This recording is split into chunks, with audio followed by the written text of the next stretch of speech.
నమస్కారం. సనాతన లైఫ్ ఛానల్కి స్వాగతం. మన సనాతన ధర్మం కేవలం కొన్ని ఆచారాల సమాహారం కాదు. అది ఈ సృష్టి రహస్యాలను విప్పే ఒక గొప్ప విజ్ఞాన శాస్త్రం. అసలు మనం ఎవరు? ఈ భౌతిక శరీరం వెనుక ఏదైనా శక్తి ఉందా అనే ప్రశ్నలకు సమాధానమే ఈ చక్రాల విజ్ఞానం. మన పూర్వీకులు బయటి ప్రపంచాన్ని పరిశోధించడం కంటే ముందు తమ లోపల ఉన్న ప్రపంచాన్ని అన్వేషించారు. వారి పరిశోధనలో తేలింది ఏమిటంటే, ఈ అనంతమైన విశ్వంలో ఏ శక్తి అయితే ఉందో అది మన శరీరంలో కూడా ఒక సూక్ష్మ రూపంలో దాగి ఉంది. దీనినే యోగశాస్త్రంలో యథా పిండే తథా బ్రహ్మాండే అని పిలుస్తారు. అంటే ఈ బ్రహ్మాండంలో జరిగే ప్రతి ప్రక్రియ మన పిండంలో అంటే మన శరీరంలో కూడా జరుగుతుంది. మనం చూస్తున్న ఈ శరీరం కేవలం మాంసం, ఎముకలు, రక్తంతో కూడిన ఒక వాహనం మాత్రమే. దీనిని నడిపించే ఒక అదృశ్య డ్రైవర్ ఉన్నాడు. ఆయనే ప్రాణశక్తి. యోగశాస్త్రం ప్రకారం మనకు కేవలం ఒకే శరీరం లేదు. మనకు 5 పొరల దేహం ఉంది. అందులో రెండవది ప్రాణామయ కోశం. మనం తీసుకునే శ్వాస కేవలం ఊపిరితిత్తులకే పరిమితం కాదు. అది మన శరీరంలోని ప్రతి కణానికి ప్రాణాన్ని అందిస్తుంది. ఈ ప్రాణశక్తి ప్రవహించడానికి మన శరీరంలో కొన్ని మార్గాలు ఉన్నాయి. వాటినే నాడులు అని పిలుస్తారు. చాలామంది నాడులు అంటే రక్తనాళాలు అనుకుంటారు. కానీ నాడులు అనేవి విద్యుత్ తీగలు లాంటివి. వీటిలో రక్తం కాదు, కేవలం శక్తి ప్రవహిస్తుంది. శివ సంహిత మరియు హఠయోగ ప్రదీపిక వంటి గ్రంథాలు మన శరీరంలో 72,000 నాడులు ఉన్నాయని స్పష్టంగా చెబుతున్నాయి. ఈ 72,000 నాడుల గురించి మన ఛానల్లో వీడియో ఉంది. డిస్క్రిప్షన్లో దాని లింక్ ఇస్తాను, తర్వాత చూడండి. ఈ 72,000 నాడులలో అత్యంత ప్రధానమైనవి 3. అవి ఇడ, పింగళ మరియు సుషుమ్న. మన వెన్నెముకకు ఎడమవైపున ఎడానాడి ఉంటుంది. ఇది చంద్రుడికి ప్రతీక. అంటే మనలోని చల్లదనాన్ని, సృజనాత్మకతను, మనస్సును నియంత్రిస్తుంది. కుడివైపున ఉండే పింగళ నాడి సూర్యుడికి ప్రతీక. ఇది మనలోని వేడిని, విశ్లేషణాత్మక శక్తిని, శారీరక బలాన్ని సూచిస్తుంది. ఈ 2 నాడులు మన జీవితంలోని ద్వంద్వాలను అంటే సుఖదుఖాలను, రేయి పగుళ్లను సూచిస్తాయి. అయితే ఈ రెండిటి మధ్య వెన్నెముక మధ్య భాగంలో ఒక రహస్య మార్గం ఉంటుంది. అదే సుషుమ్న నాడి. ఒక సాధారణ మనిషిలో శక్తి కేవలం ఇడ, పింగళ నాడుల మధ్య తిరుగుతూ ఉంటుంది. అందుకే మనం ఎప్పుడు ద్వంద్వ స్వభావంతో ఉంటాం. కానీ ఎప్పుడైతే ఈ ప్రాణశక్తి సుషుమ్న నాడిలోకి ప్రవేశిస్తుందో అప్పుడే మనిషిలో దైవత్వం మేల్కొంటుంది. ఈ 3 ప్రధాన నాడులు మన వెన్నెముక పొడవునా ప్రయాణిస్తూ 7 ప్రధాన కేంద్రాల వద్ద ఒకదానితో ఒకటి పెనవేసుకుంటాయి. ఆ సంగమ స్థానాలనే మనం చక్రాలు అని పిలుస్తాము. చక్రం అంటే ఒక రౌండ్ గా తిరిగే శక్తి కేంద్రం. ఒక ఊరికి విద్యుత్ సరఫరా చేసేటప్పుడు పవర్ స్టేషన్ నుండి సబ్ స్టేషన్లకు విద్యుత్ ఎలా వెళ్తుందో అలాగే విశ్వం నుండి వచ్చే ప్రాణశక్తి చక్రాల ద్వారా మన శరీరంలోని ప్రతి భాగానికి అందుతుంది. యోగశిఖ ఉపనిషత్తులో ఒక అద్భుతమైన ప్రస్తావన ఉంది. చక్రాలు అనేవి మన శరీరంలో ఉండే తామర పువ్వుల వంటివి. అవి ముడుచుకొని ఉంటే మనలోని శక్తి నిద్రపోతున్నట్లు లెక్క. అవి వికసిస్తేనే మనలోని అనంతమైన జ్ఞానం వెలిగి వచ్చినట్లు లెక్క. ఆధునిక విజ్ఞాన శాస్త్రం కూడా ఈ రోజు ఏమని చెబుతుందంటే, మన శరీరంలో 7 ప్రధాన నరాల గుచ్చాలు మరియు గ్రంథులు సరిగ్గా ఈ చక్రాలు ఉన్న చోటే ఉన్నాయి. ఉదాహరణకు మన మెదడులో ఉండే పిట్యూటరీ గ్లాండ్ మరియు పీనియల్ గ్లాండ్ ఉన్న చోటే ఆజ్ఞ మరియు సహస్ర చక్రాలు ఉన్నాయి. దీనిని బట్టి మన ఋషులు ఎంతటి దార్శనికులో అర్థం చేసుకోవచ్చు. వారు ఏ మైక్రోస్కోపు లేకుండానే శరీర అంతర్నిర్మాణాన్ని ధ్యానంలో చూశారు. ఈ చక్రాలు కేవలం శక్తిని పంచడమే కాదు, అవి మన ఆలోచనలను, భావోద్వేగాలను కూడా ప్రభావితం చేస్తాయి. మనకు వచ్చే ప్రతి రోగం శారీరకంగా మొదలవ్వదు. అది ముందుగా ఈ చక్రాల వద్ద శక్తి అసమతుల్యత వల్ల మొదలై ఆ తర్వాత మన శరీరానికి వ్యాపిస్తుంది. అందుకే చక్రాలను అర్థం చేసుకోవడం అంటే మనల్ని మనం అర్థం చేసుకోవడం. ఈ ప్రయాణంలో మనం భూమి నుండి ఆకాశం వైపు అంటే భౌతిక స్థాయి నుండి ఆధ్యాత్మిక స్థాయికి వెళ్తాము. ఈ 7 చక్రాల గురించి తెలుసుకోవడం వల్ల మనలో భయాలు ఎందుకు కలుగుతున్నాయి, మనకు కోపం ఎందుకు వస్తుంది, మనలో ఆత్మవిశ్వాసం ఎందుకు తగ్గుతుంది అనే ప్రశ్నలకు శాస్త్రీయమైన సమాధానాలు లభిస్తాయి. ఇది కేవలం ఒక ఆధ్యాత్మిక ప్రయాణం కాదు, ఇది ఒక సంపూర్ణ మానసిక మరియు శారీరక పరివర్తన. ఇప్పుడు మనం ఈ చక్రాల గురించి తెలుసుకుందాం. చాలా జాగ్రత్తగా శ్రద్ధగా వినండి, ఎక్కడ స్కిప్ చేయవద్దు. మన ఈ అంతర్గత ప్రయాణం వెన్నెముక అడుగు భాగం నుండి మొదలవుతుంది. అక్కడ ఉండే మొదటి చక్రమే మూలాధార చక్రం. ఇది భూమి తత్వానికి చిహ్నం. ఒక పెద్ద భవనానికి పునాది ఎంత ముఖ్యమో ఒక మనిషి జీవితానికి ఈ చక్రం అంత ముఖ్యం. ఇది మన భౌతిక మనుగడను, భద్రతను నియంత్రిస్తుంది. ఎవరైతే జీవితంలో ఎప్పుడూ భయంతో ఉంటారో, ఆర్థిక సమస్యలతో సతమతమవుతుంటారో వారిలో ఈ చక్రం అసమతుల్యంగా ఉందని అర్థం. మూలాధారం బలంగా ఉన్నప్పుడు మనిషిలో పర్వతం లాంటి స్థిరత్వం ఉంటుంది. దీనికి కొంచెం పైకి వెళ్తే నాభి కింద ఉండే కేంద్రమే స్వాదిష్టాన చక్రం. ఇది జలతత్వానికి ప్రతీక. మనలోని సృజనాత్మకత, భావోద్వేగాలు మరియు సంబంధ బాంధవ్యాలన్నీ ఇక్కడే పుడతాయి. నీరు ఎలాగైతే ప్రవహిస్తుందో ఈ చక్రం సరిగ్గా ఉన్నప్పుడు మన ఆలోచనలు కూడా అంతే స్వచ్ఛంగా ప్రవహిస్తాయి. కానీ ఇక్కడ అపసవ్యతలు ఏర్పడితే మనిషి వ్యసనాలకు, అతి కోరికలకు లేదా తీవ్రమైన నిరాశకు లోనవుతాడు. ఇక మన శరీరంలోని మూడవ శక్తి కేంద్రం మణిపూర చక్రం. ఇది నాభి వద్ద, అంటే మన జీర్ణ వ్యవస్థ మధ్యలో ఉంటుంది. దీనిని అగ్నితత్వానికి చిహ్నంగా చెబుతారు. మనలోని ఆత్మవిశ్వాసం, సంకల్ప బలం మరియు నాయకత్వ లక్షణాలన్నీ ఈ చక్రం నుండే ఉద్భవిస్తాయి.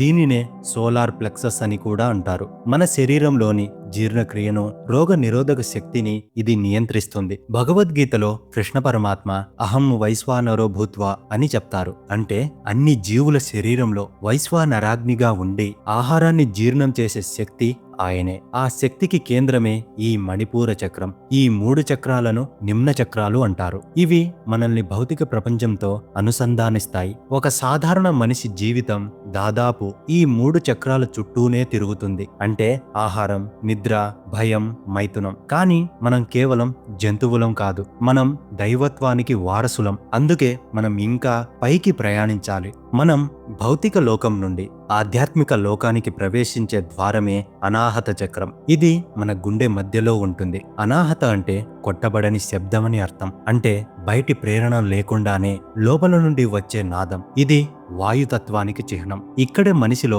నిస్వార్థమైన ప్రేమ, కరుణ మరియు క్షమాగుణాలు మొదలవుతాయి. ఈ చక్రం తెరుచుకున్నప్పుడు మనం అందరిలోనూ భగవంతుడిని చూడగలుగుతాం. ద్వేషం, అసూయ మాయమైపోయి అనంతమైన ప్రశాంతత లభిస్తుంది. ఆధునిక సైన్స్ ప్రకారం మన గుండె చుట్టూ ఒక పెద్ద విద్యుత్ దయస్కాంత క్షేత్రం ఉంటుంది. మన భావోద్వేగాలు మన గుండె మీద చూపే ప్రభావం అంతా ఈ చక్రం ద్వారానే జరుగుతుంది. అందుకే గుండె జబ్బులు ఉన్నవారు కేవలం మందులతోనే కాకుండా ప్రేమ మరియు ధ్యానం ద్వారా ఈ చక్రాన్ని సరిచేసుకోవాలి. అనాహత నుండి మన ప్రయాణం గొంతు భాగంలో ఉండే విశుద్ధ చక్రం వైపు సాగుతుంది. ఇది ఆకాశతత్వానికి ప్రతీక. విశుద్ధ అంటే అత్యంత పవిత్రమైనది అని అర్థం. మనం మాట్లాడే మాట, వ్యక్తీకరించే భావం మరియు సత్యం అన్నీ ఇక్కడే ఉంటాయి. మనం నిజం చెప్పలేనప్పుడు లేదా మన భావాలను అదిమి పెట్టినప్పుడు ఈ చక్రం బ్లాక్ అవుతుంది. ఇది కేవలం మాటకే కాదు, వినడానికి కూడా సంబంధించినది. సృష్టిలో ఉన్న సూక్ష్మ శబ్దాలను వినగలిగే శక్తి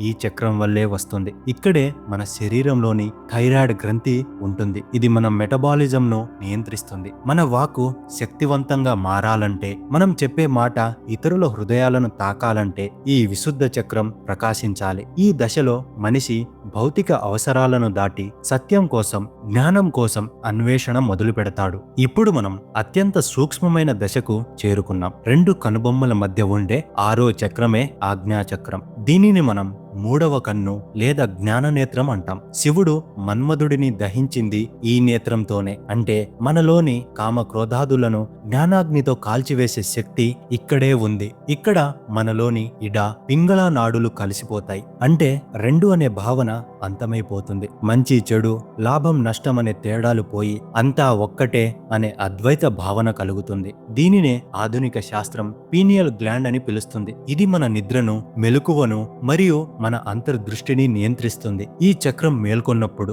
మనిషికి జరగబోయేది ముందుగానే తెలుస్తుంది. లోతైన జ్ఞానం లభిస్తుంది. ఆఖరిగా మన తలపై భాగంలో ఉండేదే సహస్రార చక్రం. దీనిని 1000 రేకుల పద్మంగా వర్ణిస్తారు. ఇది చక్రం కంటే కూడా ఒక స్థితి అని చెప్పడం సముచితం. ఇక్కడే జీవాత్మ పరమాత్మతో లీనమవుతుంది. యోగ శాస్త్రంలో దీనిని కైవల్యం లేదా మోక్షం అంటారు. సహస్రార స్థితికి చేరుకున్న యోగికి ఇక మరణం లేదు, జననం లేదు. అతను బ్రహ్మాండంతో ఏకమైపోతాడు. ఈ 7 చక్రాల ప్రయాణమే మన కుండలిని శక్తి ప్రయాణం. వెన్నెముక అడుగున నిద్రపోతున్న ఆ శక్తి పాములాగా పైకి పాకుతూ ఒక్కో చక్రాన్ని ఛేదిస్తూ సహస్రారానికి చేరుకోవడమే మానవ జీవితం యొక్క పరమావధి. ఇది ఏదో అద్భుతం కాదు. ఇది మన లోపల ఉన్న సహజ సిద్ధమైన పరిణామ క్రమం. మన ఋషులు ఈ జ్ఞానాన్ని అందించింది కేవలం పూజలు చేయడానికి కాదు, మనల్ని మనం దైవ స్వరూపులుగా తీర్చిదిద్దుకోవడానికి. మరి ఇంత గొప్ప విజ్ఞానాన్ని మనం మన నిత్య జీవితంలో ఎలా ఉపయోగించుకోవాలి? చాలా మంది చక్రాల గురించి వినగానే అదో పెద్ద కష్టమైన విద్య అనుకుంటారు. కానీ నిజానికి ఇది మన జీవన శైలిలోనే ఉంది. యోగ సూత్రాలలో పతంజలి మహర్షి చెప్పిన యమ నియమాలను పాటిస్తేనే సగం చక్రాలు శుద్ధి అవుతాయి. అహింస, సత్యాన్వేషణ వంటివి మన ప్రాణశక్తిని పైకి తీసుకువెళ్తాయి. నేటి కాలంలో ఒత్తిడి, కాలుష్యం మరియు తప్పుడు ఆహారపు అలవాట్ల వల్ల మన చక్రాలు మాలిన్యాలతో నిండిపోతున్నాయి. వీటిని శుద్ధి చేసుకోవడానికి సరైన శ్వాసక్రియ చాలా అవసరం. నాడి శుద్ధి ప్రాణాయామం చేయడం వల్ల ఇడ పింగళ నాడులు సమతుల్యం అవుతాయి. మన ఛానల్లో ప్రాణాయామం, శ్వాస రహస్యం గురించి వీడియోలు ఉన్నాయి, వాటిని చూడండి. వాటి లింకులు నేను కింద డిస్క్రిప్షన్ లో ఇస్తాను. అలాగే ప్రతి చక్రానికి ఒక నిర్దిష్టమైన బీజమంత్రం ఉంటుంది. లం, వం, రం, యం, హం, ఓం అని.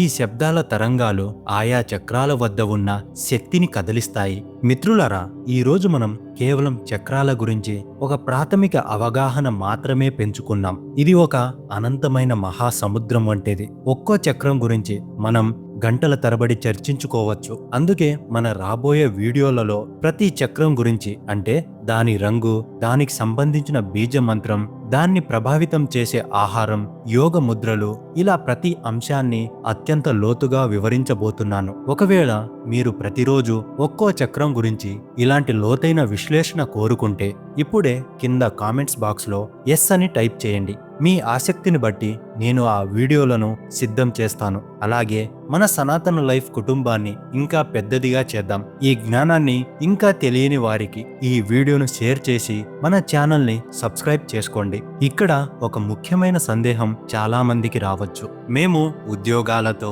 వ్యాపారాలతో చాలా బిజీగా ఉంటాం. మాకు గంటల తరబడి ధ్యానం చేసే సమయం లేదు. మరి మేము ఈ చక్రాల సాధన చేయాలా వద్దా అని. దీనికి నా సమాధానం ఒక్కటే. అందరూ తీవ్రమైన సాధన చెయ్యాల్సిన అవసరం లేదు, కానీ అందరూ అవగాహన మాత్రం కలిగి ఉండాలి. బిజీగా ఉన్నవారు కేవలం కొన్ని చిన్న జాగ్రత్తలు తీసుకుంటే చాలు. మీరు పనిలో ఉన్నప్పుడు కూడా మీ వెన్నెముకను నిటారుగా ఉంచడానికి ప్రయత్నించండి. ఎందుకంటే వెన్నెముక వంగితే ప్రాణశక్తి ప్రవాహం దెబ్బతింటుంది. అలాగే మీ ఆహారంలో స్వచ్ఛత పాటించండి. అనవసరమైన ఆందోళనలకు లోనవ్వకుండా ఏదైనా ఒత్తిడి వచ్చినప్పుడు 1 నిమిషం కళ్ళు మూసుకొని దీర్ఘంగా శ్వాస తీసుకోండి. ఇది మీ చక్రాలను ఆటోమేటిక్గా బ్యాలెన్స్ చేస్తుంది.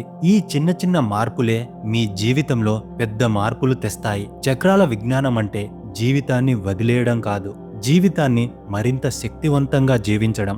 గుర్తుంచుకోండి, బలవంతంగా చక్రాలను మేల్కొల్పాలని చూడకండి. ఒక మొగ్గ సహజంగా ఎలా వికసిస్తుందో మన చక్రాలు కూడా మీ అవగాహనతో అలాగే వికసించాలి. ఈ ప్రయాణంలో మీరు మొదటి అడుగు వేయండి. ప్రతిరోజు కనీసం 15 నిమిషాలు ప్రశాంతంగా కూర్చోండి. మీ లోపల ఉన్న ఆ 7 రంగుల ఇంద్రధనుస్సును అనుభూతి చెందండి. మన సనాతన లైఫ్ ఛానల్ ఉద్దేశం కూడా ఇదే. మన ప్రాచీన జ్ఞానాన్ని ఆధునిక జీవితానికి వంతెనగా మార్చడం. మీ స్పందన కోసం నేను ఎదురు చూస్తుంటాను. మన తదుపరి వీడియోలో కుండలిని శక్తిని ఎలా మేల్కొల్పాలో తెలుసుకుందాం. లోకా సమస్త సుఖినో భవంతు. జై సనాతన ధర్మం.